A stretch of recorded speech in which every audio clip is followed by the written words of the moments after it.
Herkese salam dostlar. İkinci HTML marafon videomuza hoş gelmişsiniz.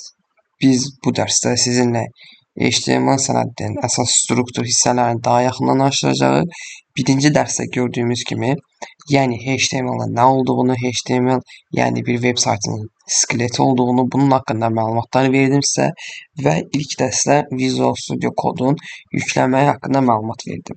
Bu dərsimizdə biz sizinlə HTML təqinin, head təqinin, title'dır, body, bunun kimi daha sonra HTML sənədinin əsas quruluşu, HTML elementi nədir, head elementi nədir, daha sonra meta təqləri nədir, body, bunun kimi və ən önəmlisi ilk nümunə olaraq Hello World səhifəsini yaratmağı öyrənəcəyik. Yəni bir çoxlarımızın proqramlaşdırmaya başladığı zaman yazdığı ilk kod Hello World və bunu mən belə etmişəm. Yəni Hello World yazmayan bir proqramist yoxdur. Demək olar ki, o zaman keçək dərslərimizə. Deməli, ilk öncə Visual Studio Code'u qurursunuz və Visual Studio Code'u qurduqda üzrlü sayın, bir dənə kompüteri şarja taxım.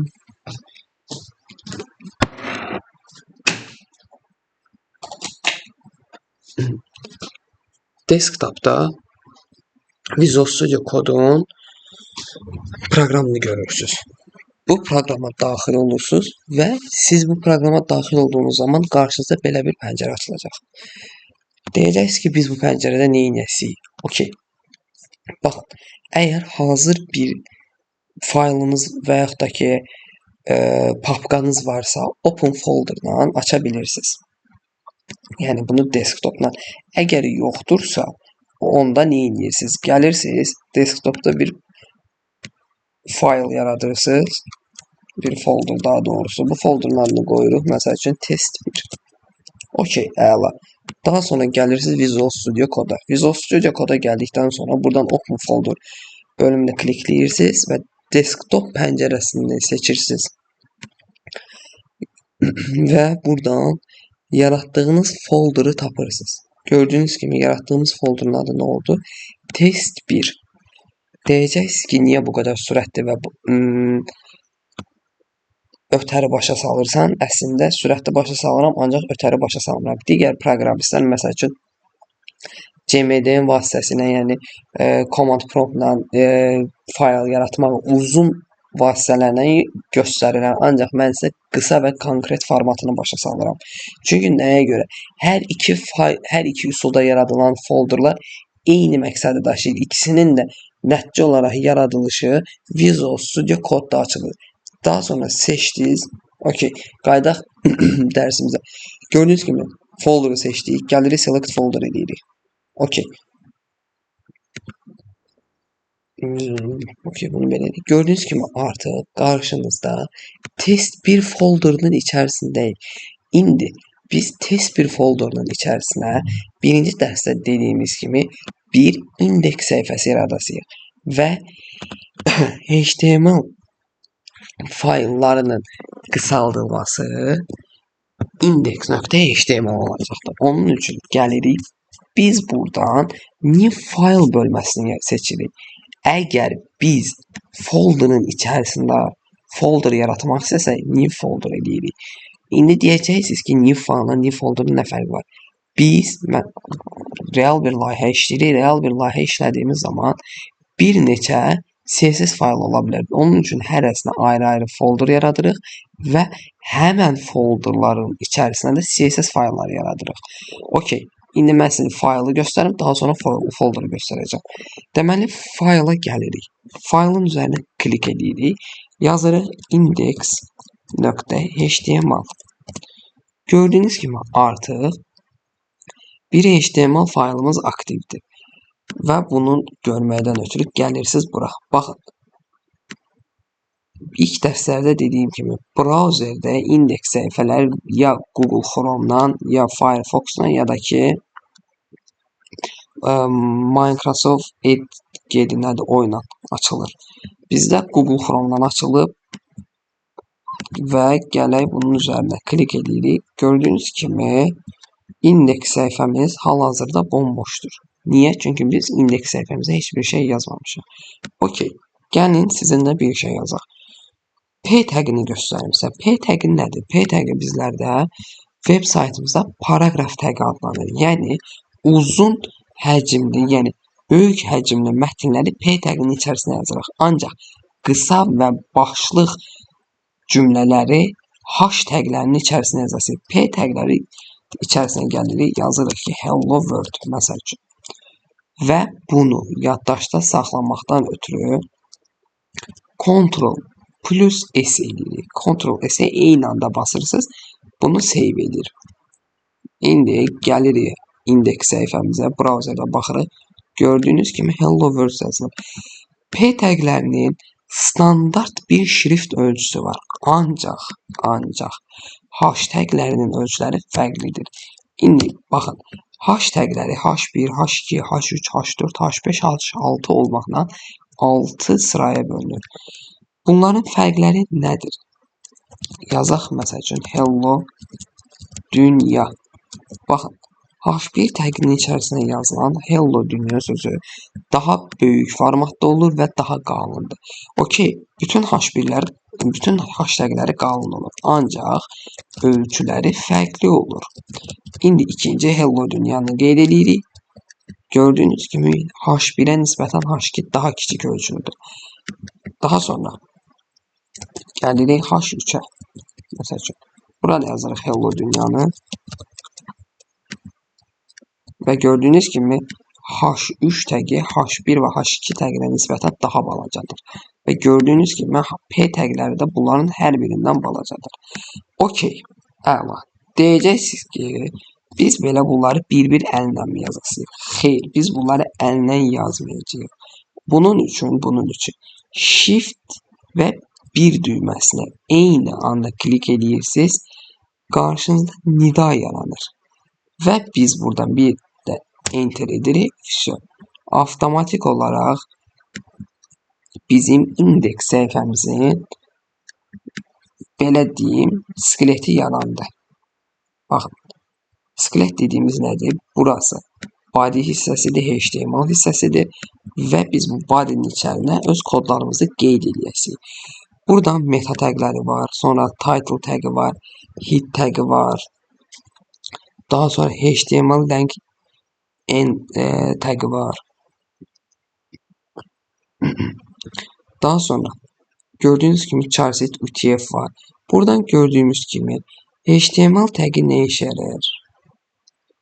Bu tag bütün HTML səhifəsini əhatə edir. Yəni yuxarıda açılır, ən aşağıda isə qapanır.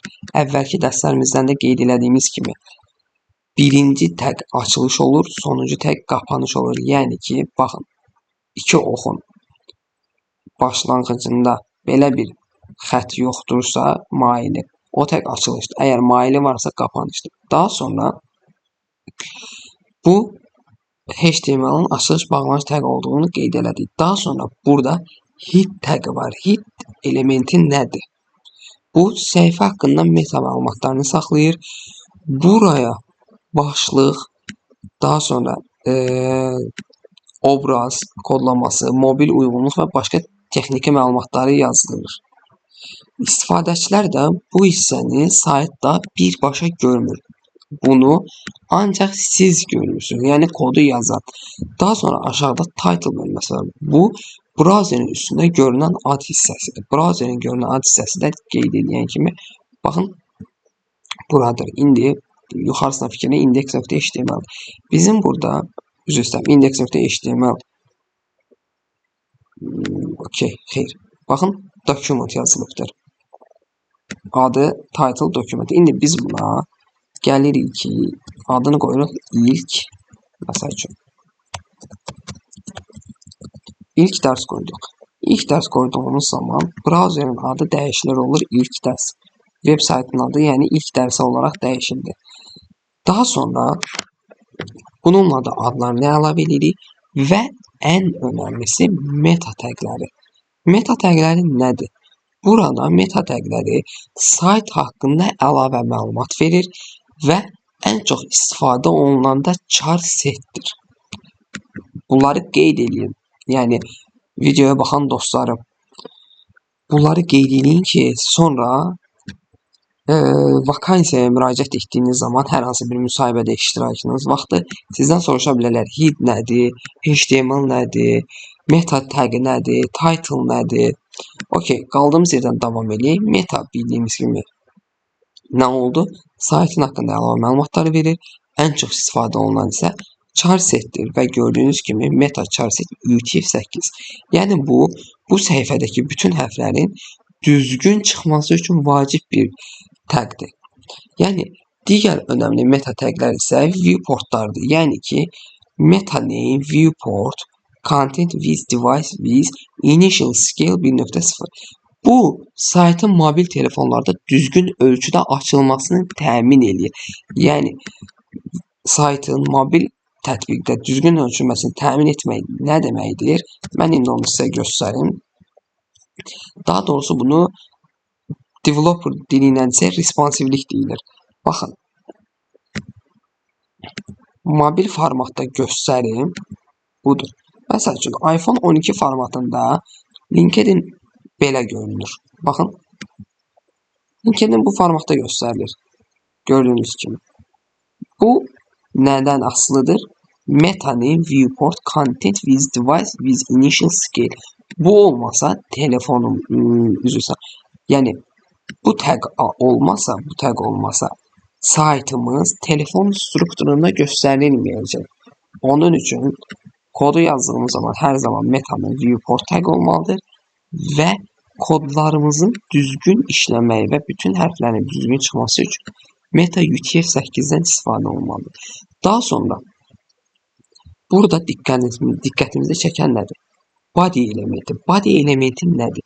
Bura saytın əsas məzmunu yerləşir. Yəni istifadəçi gördüyü bütün yazılar, şəkillər, linkləri body'nin içərisinə daxil edir. Yəni image elementini yazırıq, bunun içərisinə bir şəkil yerləşdirir. Məsələn, şəklimiz adı olsun bla bla bla nöqtə img bla bla bla nöqtə img img yox da jpg olur məsəl üçün. Bu artıq image elementinin içərisinə saxlanılır.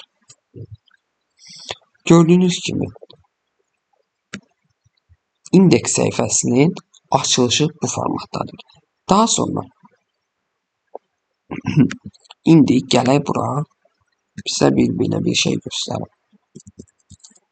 Okey. Gəlirik buraya yazırıq H1 məsəl üçün. H1'in içərisinə yazırıq salam dünya yazdıq.